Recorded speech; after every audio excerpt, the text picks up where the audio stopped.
بمناسبة هزيمة الزمالك النهارده من أرتا سولار، الفريق اللي أول مرة في تاريخ حياته يكسب فريق مصري وهو الزمالك، الفريق اللي أول مرة في حياته يكسب في دور ال 32، الفريق اللي قابل مقاولين العرب وخسر منه 9-0 ثم يانج أفريكانز وخسر منه 14-0 النهارده. وأقسم بالله هحكي لك موقف حصل معايا بالفعل، لو عجبك أتمنى من كل قلبي اشتراك في القناة وتفعيل الجرس وضغط اللايك عشان يوصل كل جديد. أنا بحكي لك والله موقف حصل النهارده. أنا ما فضلتش أسمع ماتش الزمالك وأرتا سولار. النهارده رحت ارض ابويا الله يرحمه عشان اسقي الرز، واخدت معايا مكنه الميه، فبالتالي من 6:30 قبل المغرب ل 9 بالليل في حته ارض يعني لما يعني مش مكمله اصلا 10 قريط، وقفت ولقيت المكنه بطلت. فبكتشف السبب، لقيت ان المكنه بطلت سولار، والله بطلت سولار. فقلت اعمل ايه؟ بعت اخويا يجيب سولار من البنزينه، والله رجع قال لك مفيش، البنزينه ما فيهاش سولار. ده اول مره قال لك مفيش. واحد معدي بالصدفه بيقول لي ايه مبروك يا ابو الكباتن، بقول له خير، قال لي يا عم الزمالك اتغلب النهارده. اتغلب ايه يا عم؟ والله اتغلب 2-0. من هنا عرفت ان الفقر حط على البنزينه، ومن هنا السولار الزمالك خد تفويله كلها كامله.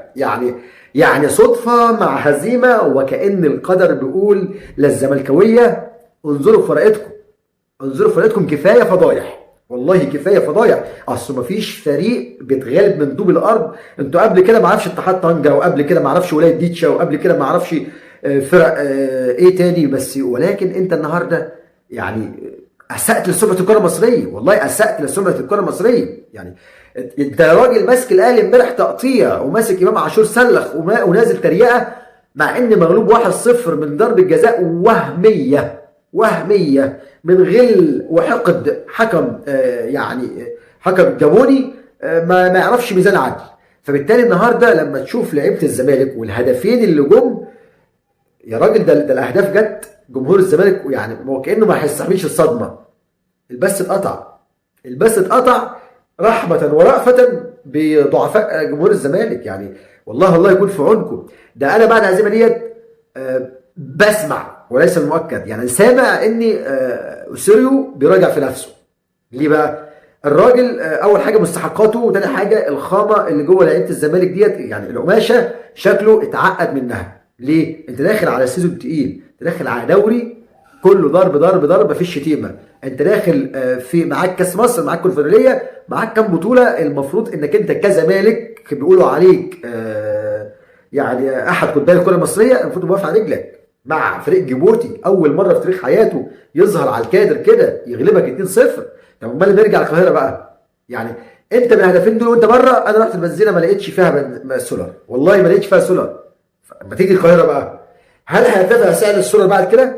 يعني طب ايه سبب هزيمه الزمالك؟ سبب هزيمه الزمالك انه مفيش امين عمر، انه مفيش ابراهيم نور الدين، انه مفيش محمود عاشور، انه مفيش عد مفيش ضربه جزاء لزيزو، مفيش هنا يا جماعه يعني شيكابالا اللي قالوا عليه الاباتشي وبتاع. ما انت فين؟ انت فين؟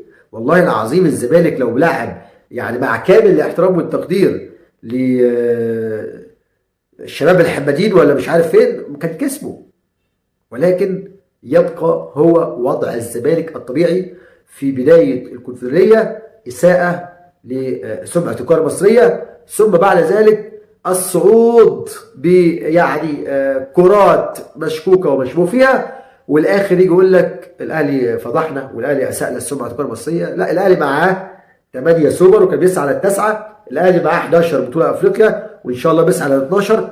انت فين من ده كله؟ انت فين من ده كله؟ يا رب اكون قدرت الخص لك الموقف، ويا رب تكون يعني الحلقه عجبتك، ودعمك الكامل لنا بالاشتراك واللايك وتفعيل الجرس عشان يصلك كل جديد. دمتم في رعايه الله، والسلام عليكم ورحمه الله وبركاته.